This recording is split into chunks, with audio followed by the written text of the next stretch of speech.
बंदगी सतनाम, बंदी छोड़ सतगुरु कबीर साहब की जय हो। आज हम जानेंगे सतगुरु नितिन साहब जी से कि हमें जो अनमोल जीवन मिला है, इस मानुष तन को देवता लोग भी तरसते हैं, तो इस मानव तन की इतनी वैल्यू क्यों है? तो ये मानव तन जो मिला है हमें 4 लाख जन्मों को घूम के हमें मानव तन मिला है, और मानव तन भी हमें इसीलिए मिला है कि हम इस जन्म में भक्ति कर ली हमने तो हम अपने परम धाम पर पहुंच जाएंगे जहां से हम आए थे। लेकिन हम संसार के विषय विकारों में इतना डूब जाते हैं कि परमात्मा के बारे में हम सोच ही नहीं पाते। अगर हमें कोई बतलाता भी है तो हम उसकी बातें सुनते ही नहीं हैं। परमात्मा के बारे में बतला दे और आपका जीवन सफल बना दे तो इससे भाग्य की हमारे लिए क्या बात हो सकती है। तो आज जानेंगे सतगुरु नितिन साहब जी से कि हम कैसे अपने जीवन को सफल बना सकते हैं और हमें किस प्रकार की भक्ति करनी चाहिए। ये समझ में नहीं आएगी तो दिक्कत है। फिर मैं ये नहीं कह रहा कि आप विवेकी नहीं हैं, विवेकी हैं, तभी इस ज्ञान को परख पाए, तभी आप आगे जा पाए। लेकिन आगे जाने के बाद अगर वापस बैक गियर लगाएंगे तो मैं उसको विवेकी नहीं बोलता। हालांकि आपकी मर्जी है, आप जो मर्जी करो, कोई किसी को कोई चिंता नहीं है, कोई टेंशन नहीं है। त्रिकुटी के बारे में फिर क्लियर कर देता हूं, बहुत बार क्लियर किया है मैंने। जो त्रिकुटी है, एक तो है संतों की त्रिकुटी और एक है योगियों की त्रिकुटी।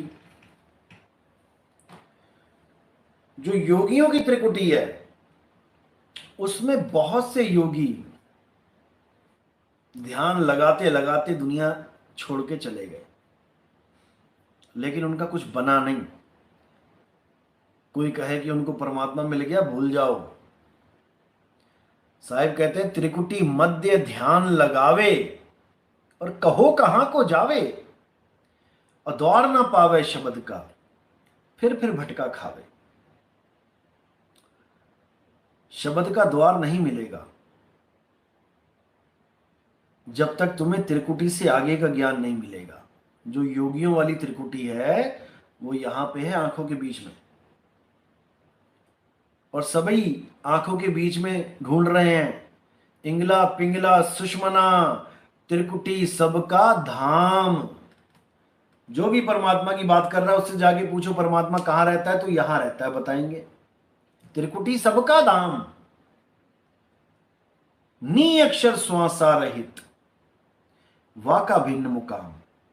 जो नी अक्षर श्वासा रहित है, श्वासों से उसका कोई कनेक्शन ही नहीं है, उसका भिन्न मुकाम वो कहां है, उसको जानना है। तो 3 कुटियां जो संतों की हैं वो क्या है, मैंने बताई थी पहले भी कि पहली कुटी है काया कुटी और दूसरी कुटी है मन कुटी। पहली है तन कुटी, दूसरी है मन कुटी, तीसरी है आत्म कुटी। तन में खोजोगे तो मन मिलेगा और आत्मा में खोजोगे तो परमात्मा मिलेगा। इसलिए तन और मन को तो कर दो किनारे। तन और मन का जितना खेल था उतना खेल खेल चुके हैं। तन को गुरु के पास जाके मुहर लगवा चुके हैं, चरणामृत ले चुके हैं। मन के द्वारा हम गुरु को अपना चुके हैं, मन के द्वारा हमने गुरु को अपना मान लिया है। बस इतना खेल बहुत है तन और मन का। अब आगे खेल है सुरत और आत्म शब्द का। वहां पर ये तन मन का खेल ही नहीं है। शरीरों के साथ तुम्हारा कनेक्शन रहना ही नहीं चाहिए। 24 घंटे तुम विदेही अवस्था में रहो। इस तन को एक झोपड़ी मान के रहो। इस तन को झोपड़ी मान के रहोगे तभी ये झोपड़ी खाली करने की तैयारी पल पल करते रहोगे। अगर इस तन को तुम अपना स्वरूप मान बैठे तो इसको कैसे छोड़ोगे? तब तो तुम्हें लगेगा हाय मैं ही मर गया, हाय मैं नहीं मरना चाहता। कैसे छोड़ोगे? सारे काम करते हुए इस शरीर को अपना स्वरूप नहीं मानना है, खुद को कर्ता नहीं मानना है। खुद को कर्ता मान लिया तो समझ लो फंस गए काल जाल में। ये काल तुम्हें कर्ता ही तो बनाता है जबकि तुम कुछ कर ही नहीं रहे हो। यही इस काल का जाल है कि तुम्हें कर्ता बना के फिर भुगताता है। तूने ये किया, तूने ये किया, तूने ये किया। यही नानक साहब समझा रहे हैं, जब लग जानू मैं हूं कर्ता और तब लग गर्भ जून में फिरता। जब तक तुम अपने आप को कर्ता मान रहे हो तुम्हें गर्भ जून में जाना ही पड़ेगा, कोई रोकने वाला नहीं है, कोई नहीं रोक सकता। और अगर तुम ये मान के बैठे हो कि कोई गुरु तुम्हें बचा लेगा गर्भ जून में जाने से, ये तुम्हारी बहुत बड़ी गलतफहमी है। कोई गुरु किसी को भी गर्भ जून में जाने से नहीं बचा सकता। अगर वो बचा सकता होता तो वो खुद ही ना आता, वो खुद ही गर्भ जून में ना आता। खुद क्यों आ गया? अगर वो सबको बचा सकता है तो भूल जाओ इस बात को, बिल्कुल दिमाग से डिलीट मार दो इसको।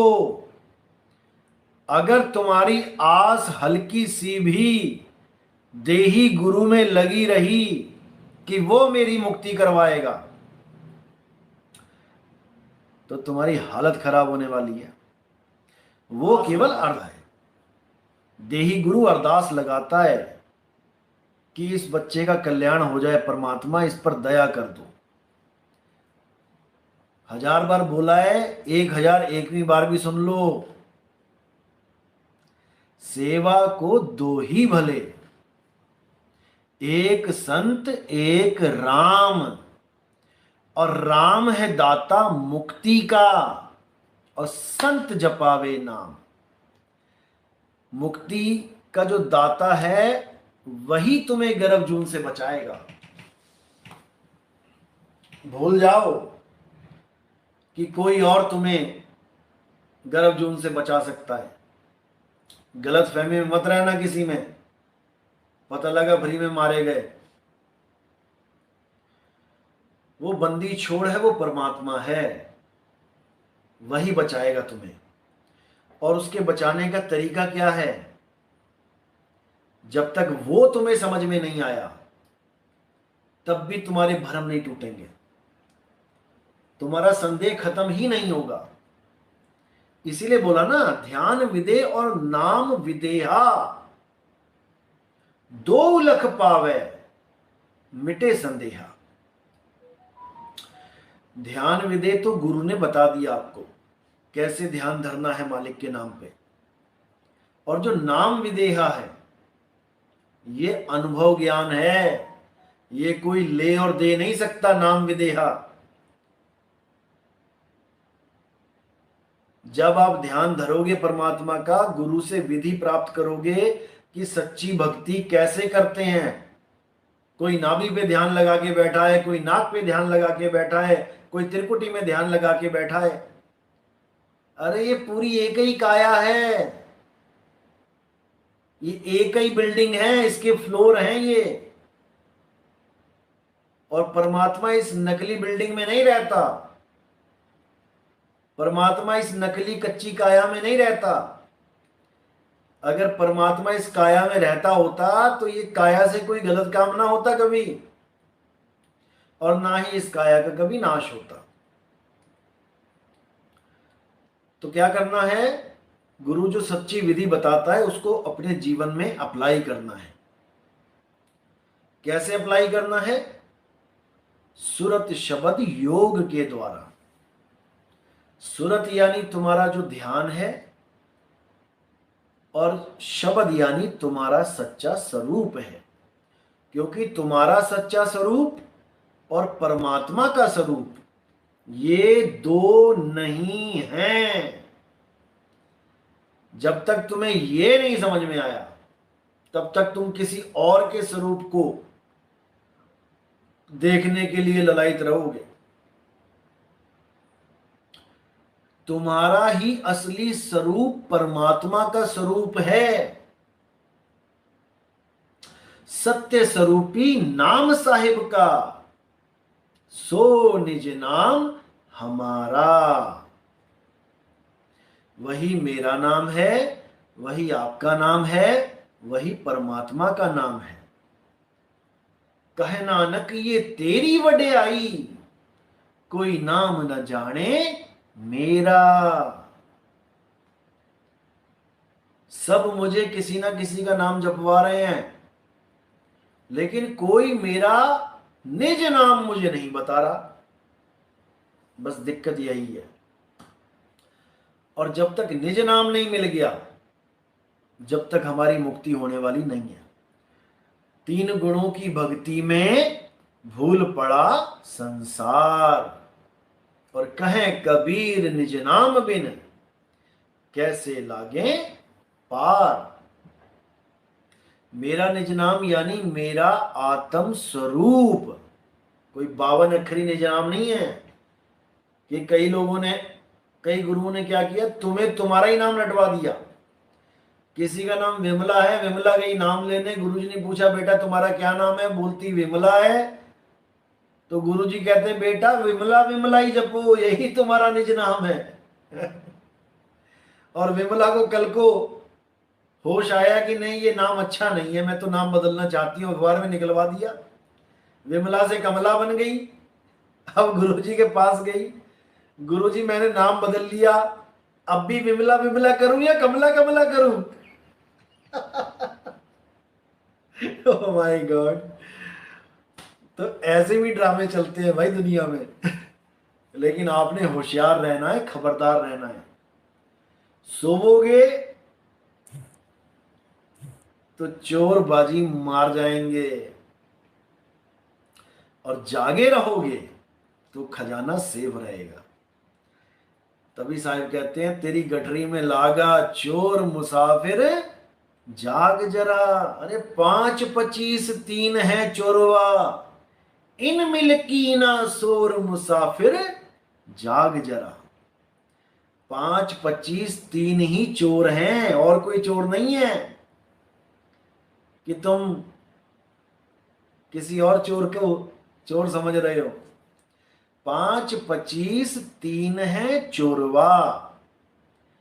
5 तत्व, 25 प्रकृति और 3 गुण, यही चोर है। तो अब ये चोर कहां बैठा है, कहां है ये चोर? शीशे में देख लेना, सामने चोर दिखेगा। जिस चोर को तुम बहुत प्यार करते हो, जिस चोर को तुम इतना प्यार करते हो कि उसके सामने सबको छोड़ने को तैयार हो जाते हो, इतना प्यारा है तुम्हें तुम्हारा चोर। ये चोर छूटता नहीं है, क्योंकि है ही इतना प्यारा, छूटेगा कैसे? अपने अपने चोर को सब कोई डारो मार, और मेरा चोर मुझे मिले तो मैं तो करूंगा प्यार। क्योंकि कबीर साहब का कोई चोर है ही नहीं, उनको कौन ठग सकता है, उनके यहां कौन चोरी कर सकता है? ये तो हम लोग हैं जो ये चोर ठग रहा है, और हम आराम से ठगे जा रहे हैं। नहीं समझ में आता। इसलिए समझ में नहीं आता क्योंकि पुराना रंग ऐसा चढ़ा हुआ है। देखो बिल्कुल क्लियर सी बात बताता हूं। 2 तरह के लोग होते हैं। एक होते हैं विवेकी, एक होते हैं अविवेकी। बिल्कुल सिंपल सी बात बताता हूं, शायद इसी में कल्याण हो जाए। मान के चलो दो प्रकार के लोग होते हैं, एक पढ़े लिखे, एक अनपढ़। अब पढ़ा लिखा अगर कहीं जाता है तो बस में या ट्रेन में वो देख लेता है लिखा हुआ कि भाई कहाँ जा रही है बस, और उसको अपने ज्ञान पे यकीन होता है, वो उस बस में बैठता है, चला जाता है। अब अनपढ़ को कुछ नहीं पता कि कौन सी भाषा का कैसा अक्षर है, तो अनपढ़ क्या करता है, अनपढ़ सवारियों से पूछना शुरू कर देता है कि भैया जी कहाँ जा रही है ये बस। एक ने बोला जी बनारस जा रही है। अगर वो एक की ही बात सुन के बस में बैठ जाए तो क्या पता वो बंदा खुद ही गलत बस में बैठा हो, जाना है इलाहाबाद और बैठ गया गलती से बनारस वाली बस में, तो वो गलत जगह पहुंच जाएगा। और उसकी बात सुन के वो बंदा दूसरे से पूछे कि भाई बस कहाँ जा रही है। दूसरे ने अगर बोला ठीक है तो तीसरे से पूछे, तीसरा भी लगे ठीक है तो उसको समझ में आना चाहिए कि बात बिल्कुल ठीक है। ज्यादा शक हो तो सीधे कंडक्टर से पूछ लो। बिना पढ़े लिखे भी वो अपने धुर तक पहुंचेगा। अब बस में बैठने के बाद दो कंडीशन बनती हैं। एक तो सफर का मजा लेता है बंदा, आनंद लेता है, और एक सफर में डरता है, घबराता है, चिंता में रहता है। क्यों रहता है? क्योंकि उसे विश्वास नहीं होता कि जिस बस में मैं जा रहा हूं ये बस सही जगह पहुंचाएगी भी कि नहीं। अगर तो उसे पूर्ण विश्वास हो गया फिर तो वो एंजॉय करता जाता है, नदियां देखता जाता है, पहाड़ देखता जाता है, जंगलों को देखता जाता है, फिर तो वो प्रकृति का मजा ले रहा है, आनंद ले रहा है। और अगर उसको यकीन नहीं है, यानी वो विचलित है, इतने लोगों से पूछने के बाद भी और पढ़ने के बाद भी, तो वो सफर का आनंद तो नहीं ले सकता, वो तो घबराता हुआ ही जाएगा।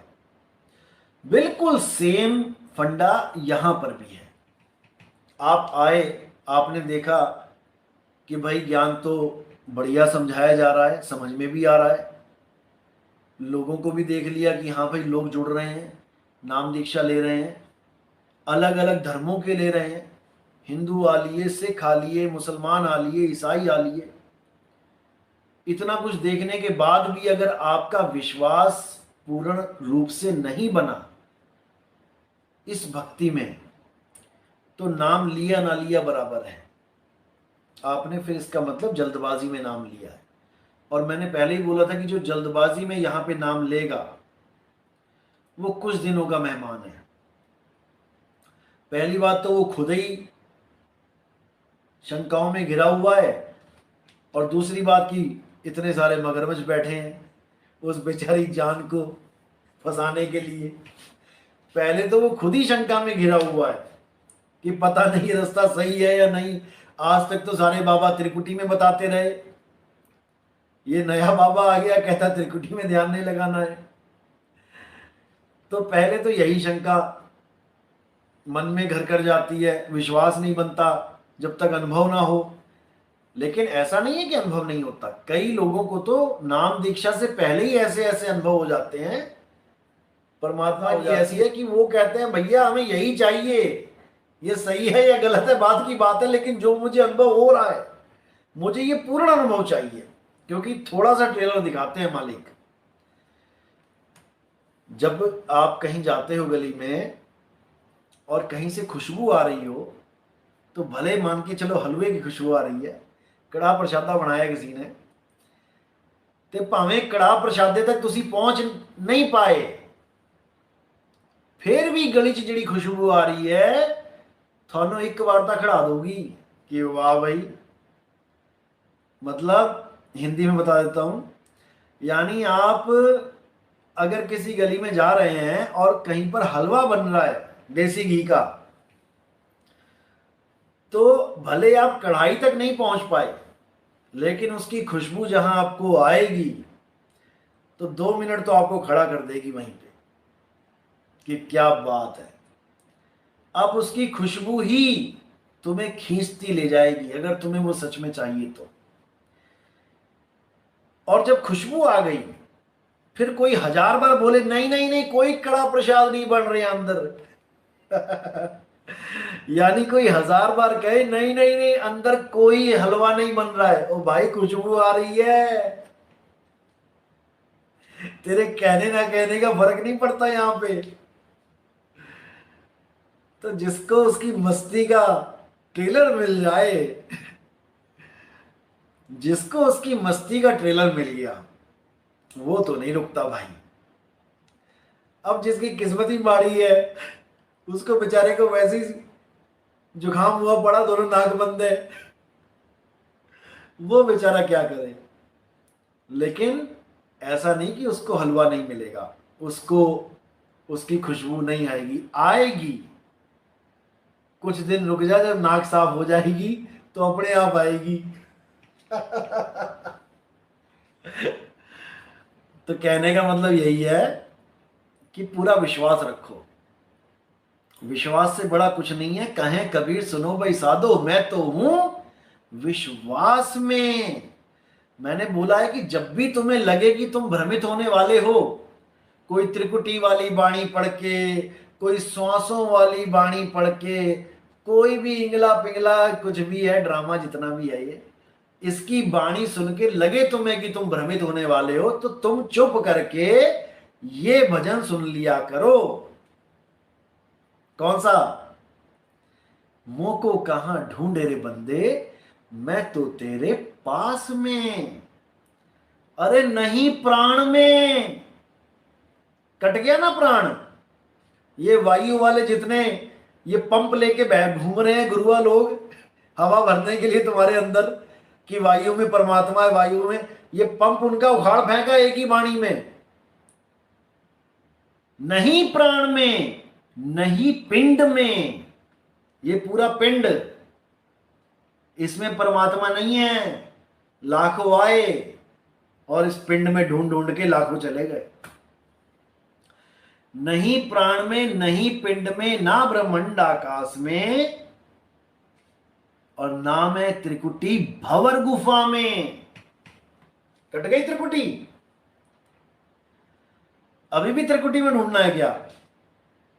नाम है त्रिकुटी भंवर गुफा में, सब श्वासों की श्वास में। अब यहां आ जाओ। अगर सब श्वासों की श्वास में आना है तब भी आ जाओ, और अगर बिल्कुल क्लियर करवाना है तो बोलो नहीं श्वासों की श्वास में, क्योंकि नहीं प्राण में पहले ही बोल दिया है। प्राण में और श्वास में पहले फर्क ही बता देना। जितने ये प्राण योगी बने बैठे हैं, श्वासा वाले, नाभि वाले, तुम नहीं प्राण में और नहीं श्वास में, इसमें फर्क बता देना। नहीं बता पाओगे भाई। तो बिल्कुल क्लियर है, ना श्वासों की श्वास में।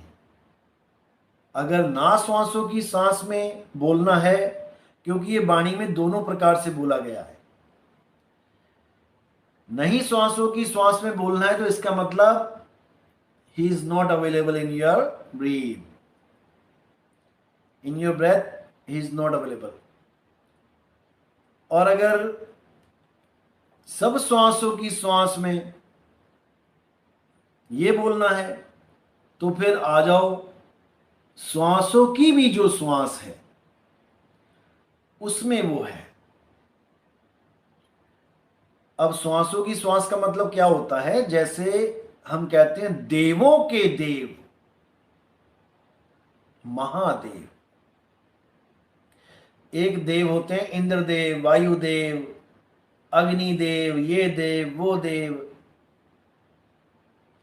और एक होता है देवों के देव, यानी इन सब देवी देवों से जो ऊपर ताकत बैठी है।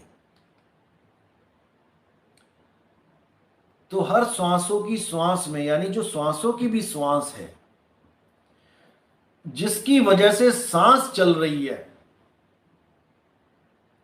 किसकी वजह से चल रही है?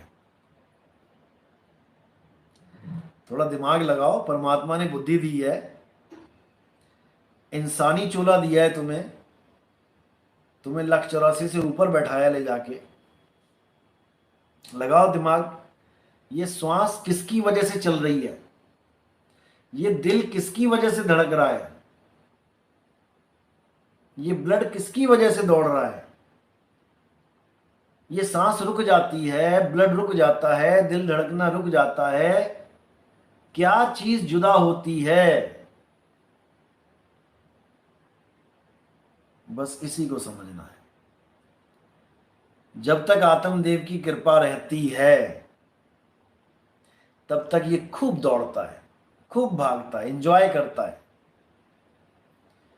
और जब कनेक्शन टूट जाता है तो ये मुर्दा कहलाता है। अभी तक तो जिंदा था, आंख थी, नाक थी, मुंह था, हाथ पैर थे, लीवर, किडनी, फेफड़े, सब कुछ था, तब ये जीवित कहला रहा था। और मरने के बाद कौन सा कुछ खत्म हो गया? आंखें भी हैं, किडनी भी है, लीवर भी है, दिल भी है, लेकिन धड़क नहीं रहा। इसीलिए जिसकी वजह से सांस चल रही है उसको बोला है सब श्वासों की श्वास में। उसको समझो। तो अब भ्रमना नहीं है त्रिकुटी के नाम पे। त्रिकुटी जो जोगियों की है वो है आंखों के यहां पे, बीच में, माथे पे। जिसका ये खुल गया ना, त्रिकुटी खुल गई जिसकी, उसको परमात्मा मिल जाएगा। भाई जिसकी ये त्रिकुटी खुल गई, समझ लो उसका कल्याण हो जाएगा। किस किस की खुली है? खुद इतिहास उठा के देखो, इतिहास के पन्नों को खंगालो। जिस जिसकी ये तीसरी आंख खुली है वो महाप्रलयंकारी बताया गया है। वो प्रेम का पुजारी नहीं, वो महाक्रोधी बताया गया है। और निशानी है तीसरी आंख खुलना, यानी कि सामने वाला भस्म, खत्म। लेकिन नहीं समझ में आ रहा है क्योंकि सत्संग नहीं सुन रहे हो। बस सत्संग ही सुनना है और कुछ नहीं करना है। दिन रात, दिन रात, दिन रात, दिन रात साबुन लगाओ सत्संग का। फिर देखो कैसा उजाला निकलता है कपड़ों में से। सारी मैल, अज्ञानता की सारी मैल बिल्कुल क्षण के बाहर निकल जाएगी। लेकिन लगाना अपनी ही है। मैंने तो बोल दिया जितना बोलना है, और चलो आगे भी बोलता रहूंगा क्योंकि ड्यूटी मालिक ने ऐसी लगा रखी है। लेकिन भाई समझने वाला भी चाहिए ना। बोलने वाला बोल बोल के चला जाए और समझने वाला समझ समझ के भी ना समझ पाए तो क्या फायदा होगा बोलने से। इसलिए बिल्कुल भ्रमना नहीं है और पूरे ज्ञान आधार से चलना है। अब आजकल एक मैसेज और आता है बहुत, और लोग उसकी वीडियो भी भेजते रहते हैं। अरे भाई मुझे ऐसी वीडियो मत भेजा करो भूतों प्रेतों वाली। यानी कि किसी के अंदर भूत आ गया, बाबा ने झाड़ा मार दिया, बाबा ने पहले ही बता दिया तेरे मन में क्या चल रहा है। ऐसे 36 बाबा बैठे हुए हैं। जो लिखने वाले बाबा हैं कागज पे पहले ही लिख देते हैं। ये सब बहुत बड़ा प्रोपोगेंडा होता है। अभी आप लोग नहीं जानते इन बातों को। यहां डरे हुओं को डराया जाता है। ये देश ही ऐसा है हमारा।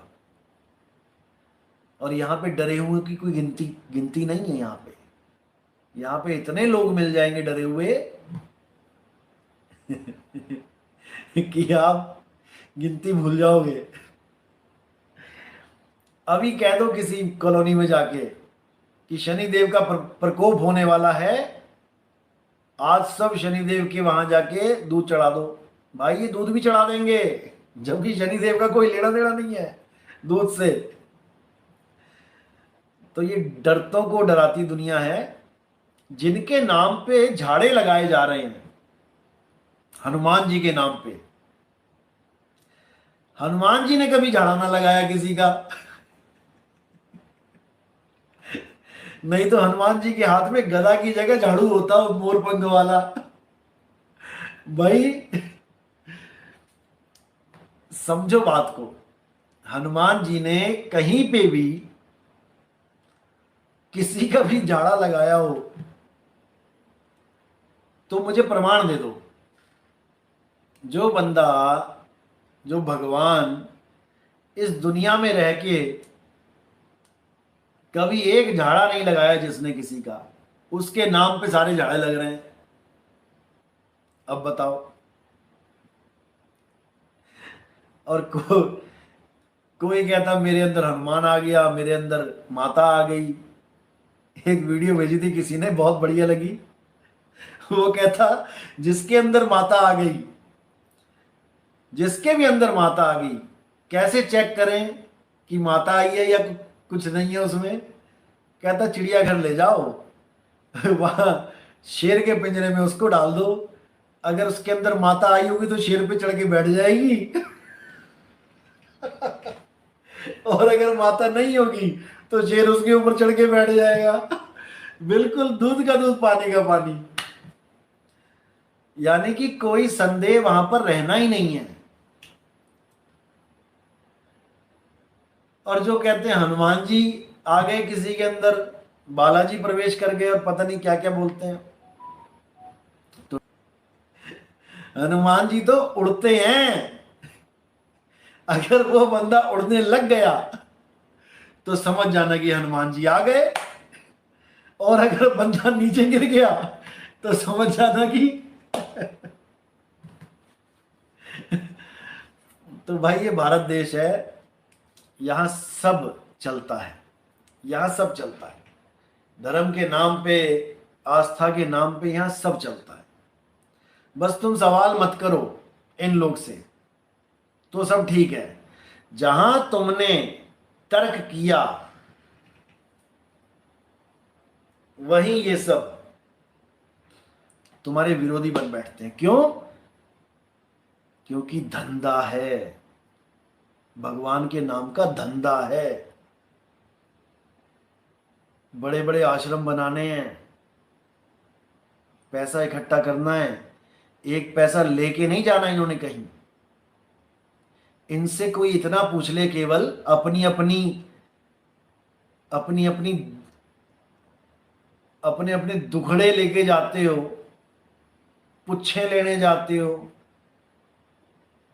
कि हमें ये बता दो जी, हमें वो बता दो जी, लड़की की शादी होने वाली है, इनकी बनेगी कि ना बनेगी। वो बाबे की अपनी भाग गई हो, जिसकी बनी नहीं उससे तुम्हें बता देगा बनेगी नहीं। इन बाबों से ये पूछ लो कि हमारे भारत देश पे कितना कर्जा है, बस वहीं पे इनकी बोलती बंद हो जाएगी। हमारे भारत देश पे कितना कर्जा है विदेशियों का, बस इतना पूछ लो। सारे देवी देवता जो अंदर आए हुए हैं ना, सारे भाग जाएंगे। आज तक कोई बात नहीं करता, कोई बाबा बात नहीं करता कि हमारे देश पे जो कर्जा है हम कैसे उतारें। एक भी बाबा दिखा दो जिसने ये आइडिया दिया हो हम लोगों को कि हम अपने देश का कर्जा कैसे उतारें। अरे गुलाम हैं हम, गलत फहमी में मत रहना कि आजादी मिल गई है।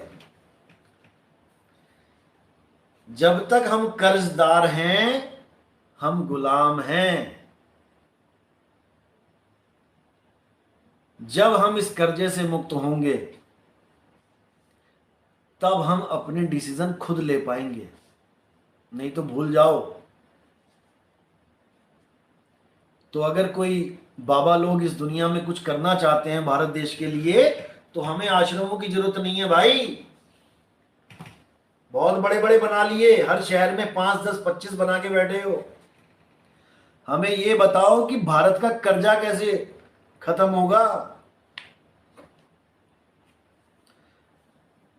हर आदमी कर्जे में डूबा हुआ है। इस कर्जे को आप डिवाइडेड बाय जनसंख्या कर दोगे ना, आपको समझ में आ जाएगा कितने हजार का कर्जा है आप एक एक सिंगल बंदे पे। आप कर्जदार ही पैदा हुए हो, और आपकी सारी जनरेशन, भले तुम करोड़पति बन जाओ, तुम भी कर्जे में ही हो। जब वहां से हुक्म आएगा तो तुम्हारी नहीं चलेगी यहां पे। तो इन बाबुओं का चक्कर छोड़ो और सब एकजुट हो जाओ, और भारत को विश्व गुरु अगर बनाना है तो पहले इसको गुलामी से तो बाहर निकाल दो, नहीं तो कुछ होने वाला नहीं है। चलो, ये तो हो गया अपना टॉपिक भारत देश का। बाकी इस पे भी आगे बात करेंगे, बहुत कुछ बोलना है अभी, क्योंकि ये भी हमारा ही देश है। हालांकि चलो, हम इस देश में रहते हुए भी इस देश के नहीं है, लेकिन जहाँ पर हम जन्म लेते हैं, हमारा शरीर जन्म लेता है, हमारे कुछ फर्ज होते हैं उस देश के प्रति। जहाँ का हम नमक खाते हैं, हमें नमक हलाली भी करनी पड़ती है। तो त्रिकुटी क्लियर हो गया। त्रिकुटी में ध्यान नहीं लगाना है, और जो लोग लगाते हैं, चलो कुछ नहीं से कुछ भला करते हैं। जो कुछ भी नहीं करते, जिनके ज्ञान ABCD भी समझ में नहीं आई मूल ज्ञान की, वो अगर त्रिकुटी में ध्यान लगाते हैं, वो अगर श्वासों में ध्यान लगाते हैं, सोहंग सोहंग का जाप, अजपा जाप जपते हैं, तब भी मच बेटर देन नथिंग, अच्छा है। कुछ नहीं से कुछ भला है, लेकिन कुछ से काम नहीं चलता, सब कुछ से काम चलता है, पूर्ण से काम चलता है। भक्ति है लेकिन पूर्ण भक्ति नहीं है। जैसे राम राम राम राम जपो, ये भी भक्ति है, इसको कोई पाप नहीं बोलेगा। अगर तुम राम राम का जाप करते हो तो कोई ऐसा इस दुनिया में पैदा नहीं हुआ जो ये बोले कि राम राम जपना पाप है। पाप नहीं है, राम राम जपना भी भक्ति है, लेकिन लेवल थोड़ा डाउन। क्योंकि राम राम या कबीर कबीर या अल्लाह अल्लाह या वाहिगुरु वाहिगुरु, ये सब 52 अक्षर की भक्ति है।